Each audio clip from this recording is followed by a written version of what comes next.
ça tourne. Eh ben, nous sommes avec Patrice Hamon. Salut, le sifflet brésilien. Copacabana. Copacabana. Alors, qu'est-ce que tu penses? Moi, tu sais, je suis pas tellement... Qu'est-ce que tu veux savoir, mon ami? Qu'est-ce que tu penses? Samedi prochain, il y a un peu plus grosse mobilisation, espérons. Prochain? Ouais, le 23. On verra bien. Il y a tellement de dates qui se sont annoncées comme ça pour nous. C'est ça. Avant, c'est pas vraiment grand-chose en fait. Non, on a lancé une bonne dynamique. Ce qui est important, c'est ça. On va bientôt finir nos 5 ans dans toute la France, sur les ronds-points et dans toutes les villes de France, parce que bien évidemment, il y a un truc super important, c'est qu'il n'y a aucune rivalité entre nous. Même s'il nous faut du temps pour comprendre, l'essentiel c'est de comprendre et d'aller sur l'essentiel.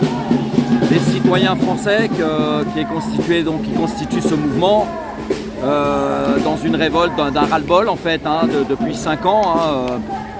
C'est le dernier recours, c'est la rue. On n'a pas été entendu à peu près nulle part en fait, et on essaye de s'exprimer, de faire entendre raison. Ça n'a pas vraiment marché, tout est fait pour nous briser le moral, tout est fait pour nous faire comprendre qu'on ne peut rien y changer puisque les carburants, les énergies augmentent. Aujourd'hui, évidemment, les patrons sont toujours dans le même esprit en se vantant de leur réussite. Leur réussite de quoi? D'avoir été produire et s'enrichir ailleurs.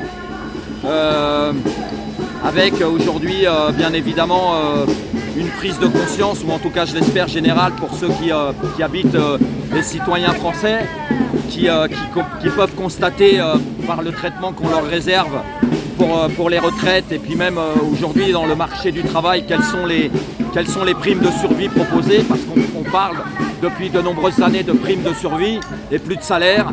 Donc voilà, est-ce que la récompense de ceux qui travaillent est digne de ce qu'elle doit être? Non, je ne crois pas. Donc on est là pour le dénoncer, on est là pour en parler, on est là pour de le répéter et de le rappeler sans arrêt, puisque c'est une réalité que nous vivons. On ne va pas les remercier, non, loin de là.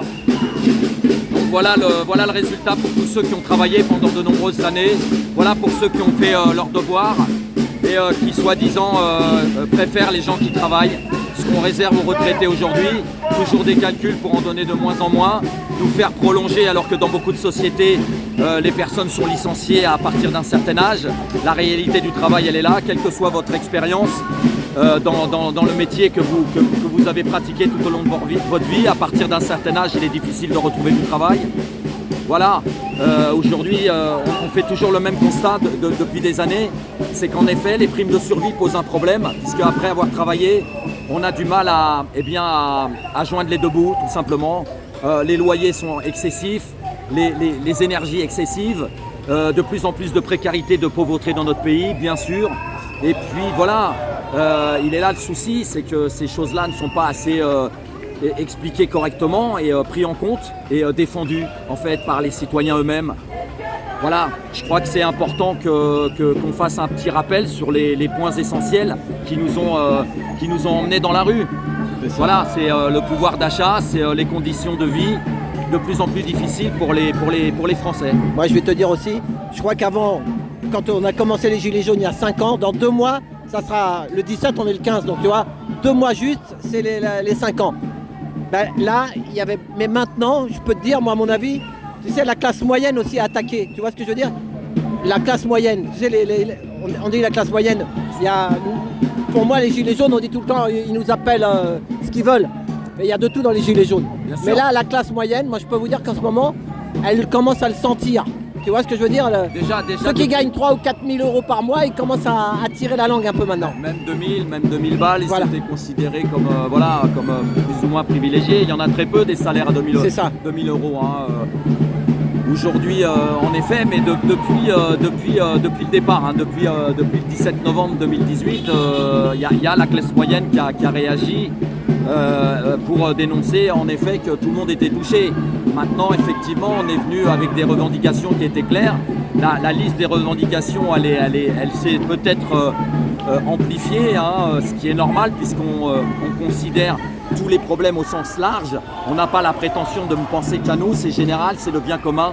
Et le bien commun fait aujourd'hui qu'on a l'expression de tous ces points importants dans notre société, que ce soit donc pour la santé, pour l'éducation, Et puis pour toutes les choses qui nous concernent, que ce soit pour notre le bien commun au sens large du terme, tout simplement. On a pu exprimer l'importance de la convergence. Dans le mouvement, effectivement, il y a toutes les générations, il y a toutes les professions. Et c'est ce qui est représentatif du peuple français. C'est pour ça que j'y suis autant attaché. Maintenant, effectivement, on n'avait pas à ramener la politique ici, puisque la politique et les partis politiques sont rejetés par les citoyens qui en ont ras-le-bol des projets et des promesses qui ne sont jamais tenues. Donc c'est bien gentil par les pouvoirs politiques et les partis restants politiques qui prennent compte de la crise politique, comme ils disent. Mais non, c'est au présidentiel, il ne s'est pas passé ce qu'il aurait dû se passer. C'est-à-dire que le côté de la gauche montre bien le fait au présidentiel, puisque c'est là normalement qu'on est censé avoir le plus de pouvoir dans ce pays.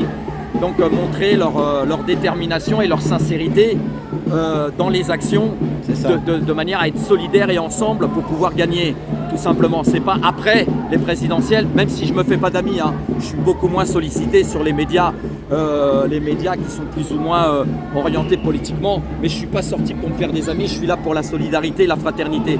Je suis par terre les pieds nus avec du saucisson et je n'ai pas besoin d'aller dans les banquettes et dans ceux qui sont bien dans cette société.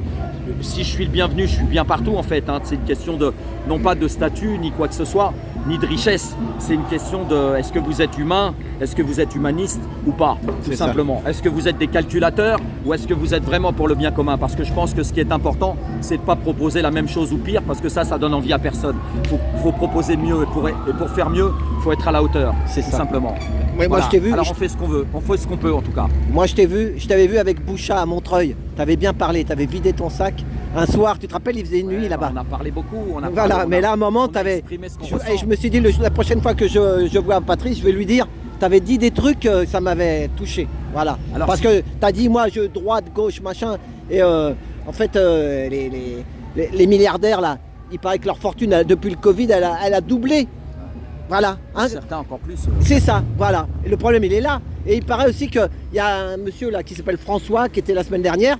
Je lui dis, mais pourquoi ils nous augmentent tout? Parce qu'il paraît que c'est eux ou nous. Ça veut dire que eux, ou ils s'écroulent, ou nous, ils nous pompent tout ce qui nous reste. Tu vois ce que je veux dire? C'est un truc de fou, là, l'économie. Comment ça marche? Ils nous rendent vachement plus dépendants en fait. Ça va un peu à l'américaine où tu vas bientôt payer, t'endetter même avant de commencer dans la vie active, avant de commencer ton métier. Tu seras déjà redevable à des banques. C'est ce qu'on dénonce, c'est ce qu'on veut pas. Maintenant, malheureusement, l'ego, le fait que les gens soient dans leur machin politique et autres. Leur parti. Tant pis, je veux dire, nous on a essayé, ça n'a pas marché, tant pis. Nous on a compris ça depuis le départ. Depuis que je suis sorti dans la rue le premier jour, je savais ce qu'il fallait faire et ce qu'il fallait pas faire. Maintenant, après voilà, on a essayé de partager, on a essayé d'échanger, on a essayé de faire ce qu'on a pu pour unir les gens. Malheureusement, ils préfèrent rester divisés maintenant qu'ils apprécient chacun dans leur camp. Qu'est-ce que tu veux que je te dise? Heureusement pour nous qu'il nous reste plusieurs façons de lutter. Heureusement pour nous, parce que malheureusement ensemble on n'a pas réussi. C'est ça. C'est bien beau de le donner dans les discours, c'est bien beau de le dire quand tu t'exprimes, mais il faut être capable de le faire en fait, tout simplement. Et malheureusement, ce point-là, on n'a pas réussi. Bon, on est ils nous ont bien mitraillés, gazés, machin, truc, les blacks, les LBD, tout le bazar. On considère que les photos, les récits qu'on peut faire par écrit et les interviews qu'on peut donner, les expressions qu'on a, ça reste, on immortalise. En fait, on considère que voilà, il est important pour les gens dans la rue, tous, autant qu'ils sont, qu'ils expriment leurs sentiments, leur inquiétude, etc. C'est des témoignages, ça immortalise. Donc c'est pour ça que j'y réponds. Avec mon prénom, avec mon nom et puis avec mon visage non masqué. Parce qu'on a envie que la liberté d'expression, la liberté d'opinion, l'état de droit soit une réalité. Donc on n'a pas peur, on a confiance. C'est pour ça qu'on ne se cache pas. C'est ça. Et puis surtout que toi, tu fais du bien aux gens parce qu'il y a des gens qui ne peuvent pas mettre les... Moi, je ne suis pas très bien parlé non plus. Mais toi, quand tu parles avec ton cœur et tu fais du bien. Tu nous fais du bien. On est beaucoup comme ça. C'est ça. En effet, il n'y a pas eu que zéro au niveau de ce mouvement. Il y a eu beaucoup de rencontres. Il y a des associations qui se sont faites, des groupes. Ils ont fait tout un ensemble de choses. Hein, donc, pour le bien commun, dans les quartiers, des maraudes, des échanges, des trocs. Ça s'est fait dans toute la France.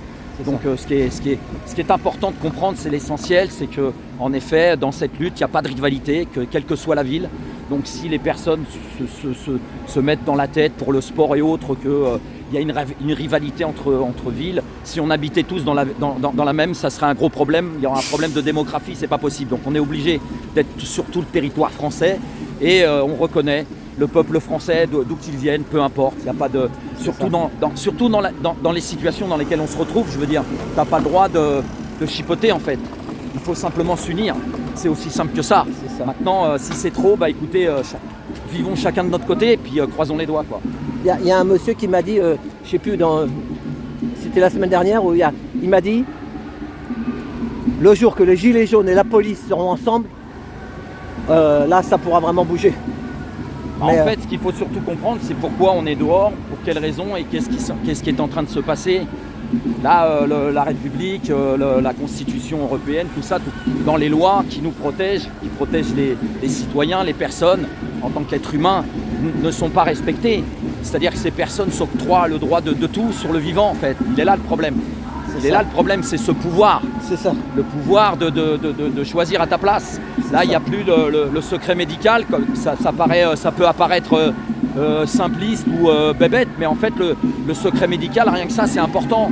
Ensuite, le droit de l'homme, dans des textes, il y a des choses qui protègent notre intégrité physique. Depuis la Seconde Guerre mondiale, il y a des lois qui sont passées pour empêcher toute personne de t'imposer un traitement médical quel qu'il soit. Ça c'est dans les textes. Personne ne peut t'obliger. On peut te proposer, tout en t'éclairant correctement et en donnant tous les effets secondaires et la nature du produit, la composition des produits, les risques que cela peut comporter dans les effets secondaires. Et ensuite, tu prends le temps qu'il faut pour réfléchir et tu choisis si oui ou non tu acceptes. Mais en aucun cas, on doit s'en prendre à toi si tu refuses ce traitement. Ça, c'est la loi qui protège nos intégrités physiques. Devant toutes ces lois existantes qui ne sont pas respectées, on a de fortes raisons de s'inquiéter, en effet. C'est ça. Les lois qui protègent nous, en tant qu'individus, en tant qu'êtres humains, sont bafouées par ces personnes. C'est ça. Donc voilà, il y a un sérieux problème dans ce qui est notre avenir proche, en fait. C'est ça. Il y a de fortes raisons de s'inquiéter, en effet. Voilà, tout simplement. Voilà. Et donc, c'est pas pour rien que toutes les personnes sont sorties dehors pour essayer d'exprimer tout ça. Voilà. Maintenant, il arrivera ce qu'il arrivera, l'avenir nous le dira. C'est ça. Tout simplement, on verra qui avait raison. Et une pensée aussi pour les Marocains, parce que... Bien sûr, on a une pensée pour tous ceux qui se battent pour leur liberté, que ce soit les Palestiniens, que ce soit des gens qui essayent d'éviter les guerres, etc. Là, les tremblements de terre, là, t'as vu. Bien sûr, ça, c'est les catastrophes naturelles qui font de nombreuses victimes. Et je pense que tout ça, ça suffit déjà. Les choses comme ça, les catastrophes naturelles, les accidents, les maladies, ça suffit comme ça. On n'a pas besoin de s'en rajouter. On n'a pas besoin de s'en rajouter dans des conflits, des guerres qui n'en finissent pas. Et voilà, dans l'histoire de l'humanité, ça en est rempli. Et encore aujourd'hui. Et c'est toujours les mêmes qui déclarent, qui viennent. C'est souvent les mêmes. On est pacifiste aussi. On est pacifiste. Bien sûr qu'on a une pensée pour les Marocains par rapport à tout ce qui peut se passer dans le monde à ce niveau-là, dans des séismes, etc. C'est ça. Bien sûr. Bien sûr.